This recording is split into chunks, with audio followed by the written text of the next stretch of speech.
Hey Internet! Slight change of venue this week. There's some plumbing going on at my house, so I had to skedaddle. We're selling out this week on the Roundup with root beers you might actually be able to pick up at your local gas station because they are all put out by major brands. Isn't that exciting?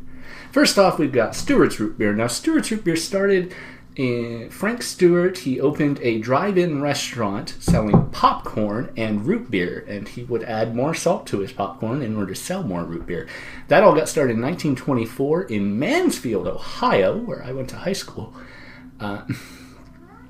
Stewart was a school teacher and didn't make enough money, so during the summers he opened up this restaurant. Now, it was not bottled, despite the fact that the restaurant was franchising by 1930. No one bottled the root beer until 1990, when the Cable Car Bottling Company bought the recipe and the bottling rights. Through various mergers and acquisitions, it is now owned by the Dr Pepper Snapple Group. Next up, we've got IBC Root Beer. Now, IBC was started by the Grizzdyke family in St. Louis. They merged their brewery with a number of other breweries in the local area. Unfortunately, that influx of executives meant that the whole company collapsed pretty shortly. IBC Root Beer survived, though, and again, corporations, takeovers, buying outs, also owned by the Dr. Pepper Snapple Group. Last week we've got Faygo. Now I'm cheating a little bit with this Faygo because it is a glass bottled product that you won't find readily available.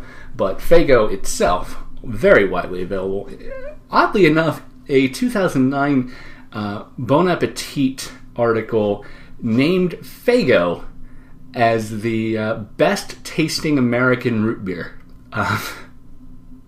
We'll see how that holds up, but I can't imagine it being true. Now, Faygo was started by the Fagenson brothers, a couple of Russian immigrant bakers. They moved to Detroit, and by 1907, were starting to make sodas based on their cake icing flavors, the famous Red Pop being among the first. Root beer came out a little bit later, as did Faygo selling itself over and over. Now, there were some innovators over the years. The twist bottle cap is credited to Faygo, in fact. Now, Faygo is owned by the National Beverage Corporation, which, according to the internet, is the 5th largest soft drink distributor manufacturer in the United States. So isn't that special? I'm gonna party like I did when I was 8. Drink too much root beer, stay up late. The Adam glasses, root beer round the hood. Yeah, the Adam glass, root beer round the hood. Well, let's get started with Stewarts. Now, I did say that I went to high school, lived briefly in the city Stewarts is from. Because of that, I've obviously had it before. I once won a trivia contest from a local radio station that got me a Stewart's gift package full of Stewart's branded amber-colored mason jar glasses. So it smells pretty good, a little sweet. These are probably, for the most part, I believe all, the Faygo is cane sugar. The IBC does not have an ingredients list on the bottle. The Stewart's, however, is high fructose corn syrup. So it's got a lot of bubbles, nice foam, good smell, a little light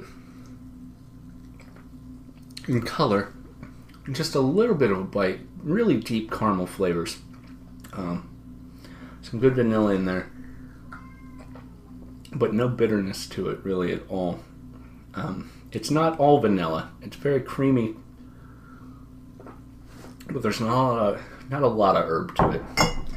So the IBC, if you go to a restaurant that has bottled root beer, There's a lot of steak places I know, and a lot of mid-range casual dining joints, so to speak, that have IBC as their root beer.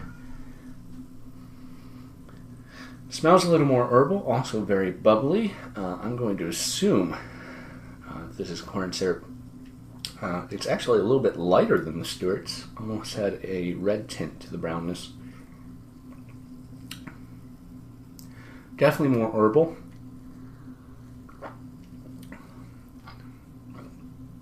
Definitely a little more carbonated, I think, actually, too. Stewart's is hanging on to the bubbles while these are dissipating a little bit faster, but I can actually feel the bubbles as I drink it. Creamy. The vanilla is a little more subtle. It's got good herb, good sassafras flavor. Not too bad. Pretty middle of the road. And we've got Faygo. Let's see how out of touch with reality Bon Appetit magazine is. I assume very. Not just because of this root beer review. So it's about the same color. It's about the same bubbles.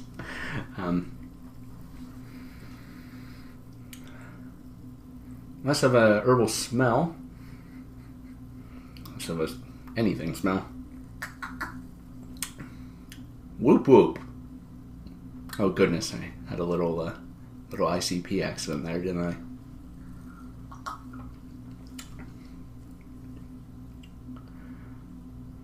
So I don't know what sort of flavor profile that Bon Appetit was looking for. But whatever it was,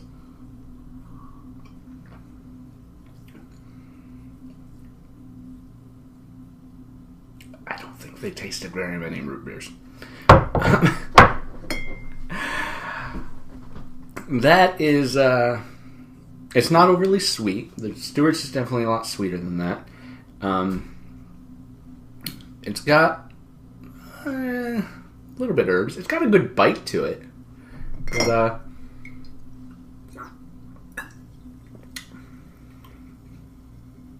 yeah, it tastes a bit like mug. I suppose I shouldn't be surprised that my 3 most commercial brands so far taste the most like commercial root beer. But, well, I don't know. I could definitely drink any of these. None of them are out there enough to be off-putting, which I guess is good, especially if you want a popular product. They're all middle of the road. They're not bland. I don't want to say that, but they're all definitely nothing special. They're normal. Have a hard time rating these in one sip.